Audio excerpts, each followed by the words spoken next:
Hi ತರಬೇತಿದಾರರೇ, ಸ್ವಾಗತ. ಈ ಸೆಷನ್ನಲ್ಲಿ ನಾವು ಹೊಲಿಗೆ ಯಂತ್ರದಲ್ಲಿ ಕುಳಿತುಕೊಳ್ಳುವ ದಕ್ಷತಾ ಶಾಸ್ತ್ರದ ತತ್ವದ ಕುರಿತು ಕಲಿಯಲಿದ್ದೇವೆ. ಈ ಸೆಷನ್ ಅಂತ್ಯದಲ್ಲಿ ನೀವು ಹೊಲಿಗೆ ಯಂತ್ರದ ಬಗ್ಗೆ ತಿಳಿದುಕೊಳ್ಳಲು ಸಾಧ್ಯವಾಗುತ್ತದೆ.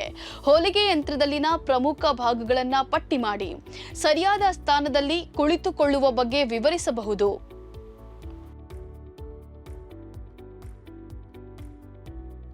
ಸೆಷನ್ ಪ್ರಾರಂಭಿಸೋಣ. ಹೊಲಿಗೆ ಯಂತ್ರವು ವಿವಿಧ ಶೈಲಿ ಮತ್ತು ಕಾನ್ಫಿಗರೇಷನ್ಗಳಲ್ಲಿ ಲಭ್ಯವಿರುತ್ತದೆ. ಹೆಚ್ಚಿನ ಹೊಲಿಗೆ ಯಂತ್ರಗಳು ಕಾಲಿನಿಂದ ತುಳಿಯುವ ಪೆಡಲ್ ಬಳಸಿ ಕಾರ್ಯನಿರ್ವಹಿಸುತ್ತವೆ. ಹೆಚ್ಚಿನ ಹೊಲಿಗೆ ಯಂತ್ರಗಳು ಬಟನ್ ಹೋಲ್ಗಳಂತಹ ವಿಶೇಷ ಹೊಲಿಗೆಗಳು ಒಳಗೊಂಡಂತೆ ವಿವಿಧ ಹೊಲಿಗೆಗಳನ್ನು ಹಾಕುವ ಸಾಮರ್ಥ್ಯವನ್ನು ಹೊಂದಿರುತ್ತವೆ. ಹೊಲಿಗೆ ಯಂತ್ರಗಳು ಬಟ್ಟೆಗಳಲ್ಲಿ ಗಟ್ಟಿಯಾದ ಹೊಲಿಗೆಯನ್ನು ಹಾಕಲು ಎರಡು ಮೂಲಗಳಿಂದ ದಾರವನ್ನು ಎಳೆಯುತ್ತೇವೆ. ಸರಿಯಾದ ಆಯ್ಕೆಯ ಸೂಜಿಯೊಂದಿಗೆ ಭಾರವಾದ ಬಟ್ಟೆಗಳನ್ನು ಹೊಲಿಯುತ್ತೇವೆ. ಹೊಲಿಗೆ ಯಂತ್ರದ ಸೂಜಿಗಳು ಬಗೆ ಬಗೆಯ ಉದ್ದ ಮತ್ತು ದಪ್ಪ ಆಕಾರದಲ್ಲಿ ವಿಭಿನ್ನ ಹೊಲಿಗೆಗಳನ್ನು ಮಾಡಲು ಸಿಗುತ್ತವೆ. ಡೊಮೆಸ್ಟಿಕ್ ಮಾದರಿ, ಟೈಲರ್ ಮಾದರಿ, ಇಂಡಸ್ಟ್ರಿಯಲ್ ಮಾದರಿ, ಪೋರ್ಟಬಲ್ ಮಾದರಿ ಮತ್ತು ಕ್ಯಾಬಿನೆಟ್ ಮಾದರಿಯಂತಹ ವಿವಿಧ ಮಾದರಿಯ ಹೊಲಿಗೆ ಯಂತ್ರಗಳು ಮಾರುಕಟ್ಟೆಯಲ್ಲಿ ಲಭ್ಯವಿವೆ. ನೀವು ಹೊಲಿಗೆ ಯಂತ್ರವನ್ನು ಖರೀದಿಸುವಾಗ ಪ್ರಸಿದ್ಧ ತಯಾರಕರಿಂದ ತಯಾರಿಸಲ್ಪಟ್ಟ ಹೊಲಿಗೆ ಯಂತ್ರವನ್ನು ಆಯ್ಕೆ ಮಾಡಿ. ಹೊಲಿಗೆ ಯಂತ್ರವನ್ನು ಕೈಯಿಂದ ತಿರುಗಿಸಬಹುದು, ಕಾಲಿನಿಂದ ತುಳಿಯಬಹುದು ಅಥವಾ ಎಲೆಕ್ಟ್ರಿಕ್ ಮೋಟಾರ್ ಮೂಲಕ ಬಳಸಬಹುದು. ಕೈ ಯಂತ್ರದಲ್ಲಿ ಉತ್ತಮವಾಗಿ ಕೆಲಸವನ್ನ ಮಾಡಬಹುದು, ಆದರೆ ಇದು ಕಾಲಿನಿಂದ ತುಳಿಯುವ ಯಂತ್ರಕ್ಕಿಂತ ನಿಧಾನವಾಗಿರುತ್ತದೆ. ಈ ಯಂತ್ರದಲ್ಲಿ ಎರಡು ಕೈಗಳಿಂದ ಬಟ್ಟೆಯನ್ನ ಕುಶಲತೆಯಿಂದ ಹೊಲಿಯಬಹುದು. ಹಾಗೆ ಎಲೆಕ್ಟ್ರಿಕ್ ಹೊಲಿಗೆ ಯಂತ್ರ ಕೂಡ ಉತ್ತಮವಾಗಿರುತ್ತದೆ. ಇದರಲ್ಲೂ ಕೂಡ ಎರಡು ಕೈಗಳು ಮುಕ್ತವಾಗಿರುವುದರಿಂದ ಕಡಿಮೆ ಶ್ರಮ ಮತ್ತು ತುಂಬಾ ಬೇಗ ಬಟ್ಟೆಯನ್ನ ಕುಶಲತೆಯಿಂದ ಹೊಲಿಯಬಹುದು. ಎಲ್ಲ ಬಗೆಯ ಹೊಲಿಗೆ ಯಂತ್ರಗಳಲ್ಲಿ ಹೆಚ್ಚಿನ ಭಾಗಗಳು ಸಾಮಾನ್ಯವಾಗಿರುತ್ತವೆ. ಪ್ರತಿ ಯಂತ್ರವು ಯಂತ್ರದ ತಲೆ ಮತ್ತು ಬೆಡ್ ಅನ್ನು ಹೊಂದಿರುತ್ತದೆ, ಆದರೆ ಸ್ಟ್ಯಾಂಡ್ ಮತ್ತು ಅದರ ಭಾಗ ಟ್ರೆಡಲ್ ಹೊಲಿಗೆ ಯಂತ್ರದ ವಿಶಿಷ್ಟ ಲಕ್ಷಣವಾಗಿದೆ.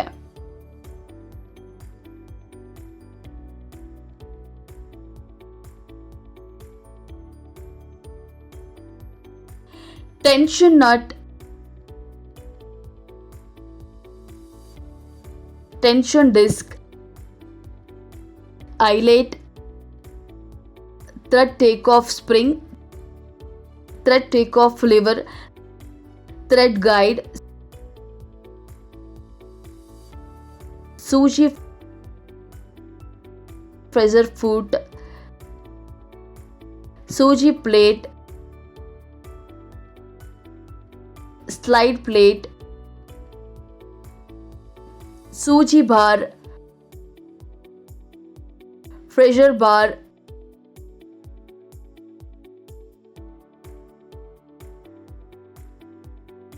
ಸ್ಟಿಚ್ ರೆಗ್ಯುಲೇಟರ್ ಲಿವರ್,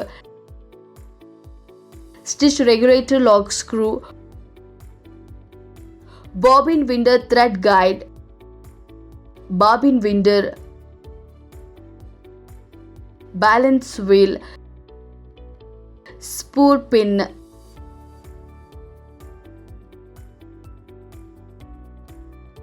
ಸೂಜಿ clamp, pressure foot screw, feed dog ಮತ್ತು ಫೇಸ್ ಪ್ಲೇಟ್ ಹಲಿಗೆ ಯಂತ್ರದ ಹೆಡ್ನ ಭಾಗಗಳಾಗಿವೆ. ಟೆನ್ಷನ್ ನಟ್, ಇದು ಮೇಲಿನ ದಾರ ಹಾದು ಹೋಗುವ ಟೆನ್ಷನ್ ಯೂನಿಟ್ ನಲ್ಲಿನ ಡಿಸ್ಕ್ಗಳ ಮೇಲೆ ಒತ್ತಡವನ್ನ ಬಿಗಿ ಮಾಡುತ್ತದೆ. ಟೆನ್ಷನ್ ಡಿಸ್ಕ್, ಇದು ಸರಳವಾದ ಯಾಂತ್ರಿಕ ವ್ಯವಸ್ಥೆಯಾಗಿದೆ. ಇಲ್ಲಿ ಕೆಳಗಿನ ಎರಡು ಡಿಸ್ಕ್ಗಳನ್ನ ಪರಸ್ಪರ ಎದುರಿಸುತ್ತಿರುವ ವಿರುದ್ಧ ಬದಿಗಳೊಂದಿಗೆ ಜೋಡಿಸಲಾಗುತ್ತದೆ. ಎರಡರ ನಡುವೆ ದಾರ ಹಾದು ಹೋಗುತ್ತದೆ. ದಾರದ ಒತ್ತಡವನ್ನ ಸ್ಪ್ರಿಂಗ್ ಮತ್ತು ನಟ್ಟಿನಿಂದ ಸರಿಹೊಂದಿಸಲಾಗುತ್ತದೆ. ಇದು ಡಿಸ್ಕ್ ನಲ್ಲಿ ದಾರದ ಒತ್ತಡವನ್ನ ಹೆಚ್ಚಿಸುತ್ತದೆ ಅಥವಾ ಕಡಿಮೆ ಮಾಡುತ್ತದೆ. ಥ್ರೆಡ್ ಟೇಕ್ ಆಫ್ ಸ್ಪ್ರಿಂಗ್, ಇದು ಹುಕ್ಕಿನಿಂದ ಎಳೆದ ದಾರವನ್ನು ಹೊರಹಾಕುತ್ತದೆ. ಇದರ ಜೊತೆಗೆ ದಾರದ ಮೇಲಿನ ಒತ್ತಡವನ್ನು ನಿವಾರಿಸುತ್ತದೆ. ಥ್ರೆಡ್ ಟೇಕ್ ಆಫ್ ಲಿವರ್, ಇದನ್ನ ಮುಂಭಾಗದಿಂದ ಮೇಲಕ್ಕೆ ಮತ್ತು ಕೆಳಕ್ಕೆ ಚಲನೆಯನ್ನ ಪಡೆಯುವ ತೋಳಿನ ಭಾಗಕ್ಕೆ ಅಳವಡಿಸಲಾಗಿರುತ್ತದೆ. ಈ ಲಿವರ್ ಎರಡು ಕಾರ್ಯಗಳನ್ನ ಮಾಡುತ್ತದೆ. ಸೂಜಿಗೆ ದಾರವನ್ನ ಫೀಡ್ ಮಾಡುತ್ತದೆ, ಕೆಳದಾರದ ಲಾಳಿಯಿಂದ ರೂಪುಗೊಂಡ ಸುತ್ತುಗಳನ್ನ ಬಿಗಿಗೊಳಿಸುತ್ತದೆ. ಥ್ರೆಡ್ ಗೈಡ್, ಇದು ದಾರವನ್ನ ಸುತ್ತುವ ಗಾಲಿಯಿಂದ ಸೂಜಿಯವರೆಗಿನ ಸ್ಥಾನದಲ್ಲಿ ಹಿಡಿದಿಟ್ಟುಕೊಳ್ಳುತ್ತದೆ. ಸೂಜಿ. ಹೊಲಿಗೆ ಯಂತ್ರದ ಸೂಜಿಗಳು ವಿವಿಧ ಪ್ರಕಾರಗಳಲ್ಲಿರುತ್ತವೆ. ಅವುಗಳ ಕೆಲಸಕ್ಕೆ ಅನುಗುಣವಾಗಿ ಸೂಜಿಗಳನ್ನು ಆಯ್ಕೆ ಮಾಡಲಾಗುತ್ತದೆ. ಸೂಜಿಯ ಗಾತ್ರಗಳು ಮುಖ್ಯವಾಗಿ ಬಟ್ಟೆಯ ರಚನೆ ಮತ್ತು ಬಳಸಿದ ಹೊಲಿಗೆ ಎಳೆಗಳನ್ನ ಅವಲಂಬಿಸಿರುತ್ತದೆ. ಸೂಜಿಯ ಮೇಲಿನ ಭಾಗವನ್ನ ಶ್ಯಾಂಕ್ ಎಂದು ಕರೆಯಲಾಗುತ್ತದೆ. ಕೆಳಗಿನ ಭಾಗವನ್ನ ಶಾಫ್ಟ್ ಎಂದು ಕರೆಯಲಾಗುತ್ತದೆ. ಶ್ಯಾಂಕ್ ನ ಒಂದು ಭಾಗ ಸಮತಟ್ಟಾಗಿರುತ್ತದೆ, ಅದರ ಇನ್ನೊಂದು ಬದಿ ದುಂಡಾಗಿರುತ್ತದೆ. ಸುತ್ತಿನ ಭಾಗದಲ್ಲಿ ತೂತು ಇರುತ್ತದೆ. ಇದು ಹೊಲಿಗೆ ಹಾಕುವಾಗ ದಾರಕ್ಕೆ ಮಾರ್ಗದರ್ಶನ ಮಾಡುತ್ತದೆ, ಹಾಗೆಯೇ ಅತಿಯಾದ ಘರ್ಷಣೆಯಿಂದ ರಕ್ಷಿಸುತ್ತದೆ.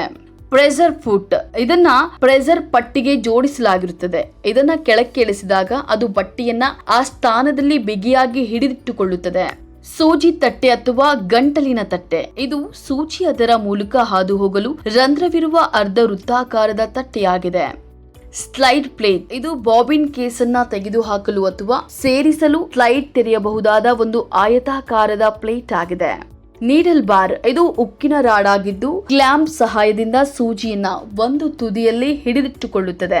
ಪ್ರೆಷರ್ ಬಾರ್ ಪಟ್ಟಿ, ಇದು ಒತ್ತಡದ ಪಾದವನ್ನ ಹಿಡಿದಿಟ್ಟುಕೊಳ್ಳುತ್ತದೆ. ಸ್ಟಿಚ್ ರೆಗ್ಯುಲೇಟರ್, ಇದು ಹೊಲಿಗೆಯ ಉದ್ದವನ್ನ ನಿಯಂತ್ರಿಸುತ್ತದೆ. ಕೆಲವು ನಿಯಂತ್ರಕಗಳನ್ನ ರಿವರ್ಸ್ ಹೊಲಿಯಲು ಹೊಂದಿಸಬಹುದು. Bobbin winder thread guide. Bobbin winder thread guide, ಇದು ಬಾಬಿನ್ ಅನ್ನ ತಿರುಗಿಸುವಾಗ ಸ್ವಲ್ಪ ಒತ್ತಡವನ್ನ ತಡೆದು ದಾರ ಸುತ್ತುವುದನ್ನ ಸಕ್ರಿಯಗೊಳಿಸುತ್ತದೆ. ಬಾಬಿನ್ ವಿಂಡರ್, ಇದು ಬಾಬಿನ್ ಮೇಲೆ ದಾರ ಸುತ್ತಲು ಅನುಕೂಲ ಮಾಡಿಕೊಡುತ್ತದೆ. ಕೆಲವನ್ನ ಬಾಬಿನ್ ತುಂಬಿದಾಗ ಸ್ವಯಂ ಚಾಲಿತವಾಗಿ ನಿಲ್ಲುವಂತೆ ಮಾಡಲಾಗಿರುತ್ತದೆ. ಬ್ಯಾಲೆನ್ಸ್ ವೀಲ್, ಇದು ಯಂತ್ರದ ಕಾರ್ಯಾಚರಣೆಗಾಗಿ ಮೇಲಿನ ಡ್ರೈವ್ ಶಾಫ್ಟ್ ಅನ್ನ ತಿರುಗಿಸುತ್ತದೆ. ಇದರ ಜೊತೆಗೆ ಸೂಜಿ ಮತ್ತು ಹುಕ್ಕನ್ನ ಹೊಲಿಗೆಗಳನ್ನ ಹಾಕುವ ರೀತಿಯಲ್ಲಿ ಚಲಿಸುವಂತೆ ಮಾಡುತ್ತದೆ. ಸ್ಪೂಲ್ ಪಿನ್, ಇದು ದಾರದ ಉಂಡೆಯನ್ನ ಹಿಡಿದಿಟ್ಟುಕೊಳ್ಳುತ್ತದೆ. ಸೂಜಿ ಕ್ಲ್ಯಾಂಪ್, ಇದು ಸೂಜಿಯನ್ನ ಅದರ ಜಾಗದಲ್ಲಿ ಹಿಡಿದಿಟ್ಟುಕೊಳ್ಳುತ್ತದೆ. ಸೂಜಿಯನ್ನ ತೆಗೆಯುವಾಗ ಮತ್ತು ಜೋಡಿಸುವಾಗ ಇದನ್ನ ಸಡಿಲಗೊಳಿಸಬಹುದು, ಹಾಗೆ ಬಿಗಿಗೊಳಿಸಬಹುದು. ಪ್ರೆಸರ್ ಫುಟ್ ಲಿವರ್, ಇದು ಪ್ರೆಸರ್ ಪಾದವನ್ನ ಹೆಚ್ಚು ಮತ್ತು ಕಡಿಮೆ ಮಾಡಲು ಪ್ರೆಸರ್ ಪೆಟ್ಟಿಗೆ ಜೋಡಿಸಲಾದ ಲಿವರ್ ಆಗಿದೆ.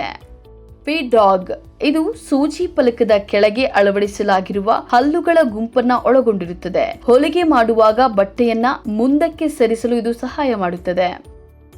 ಫೇಸ್ ಪ್ಲೇಟ್, ಇದು ತೆಗೆಯಬಹುದಾದ ಸೈಡ್ ಕವರ್ ಆಗಿದೆ. ಇದು ನೀಡಲ್ ಬಾರ್, ಪ್ರೆಷರ್ ಬಾರ್ ಮತ್ತು ಥ್ರೆಡ್ ಟೇಕ್ ಆಫ್ ನಲ್ಲಿನ ಆಯಿಲಿಂಗ್ ಪಾಯಿಂಟ್ ಗಳಿಗೆ ಪ್ರವೇಶವನ್ನ ಕಲ್ಪಿಸುತ್ತದೆ.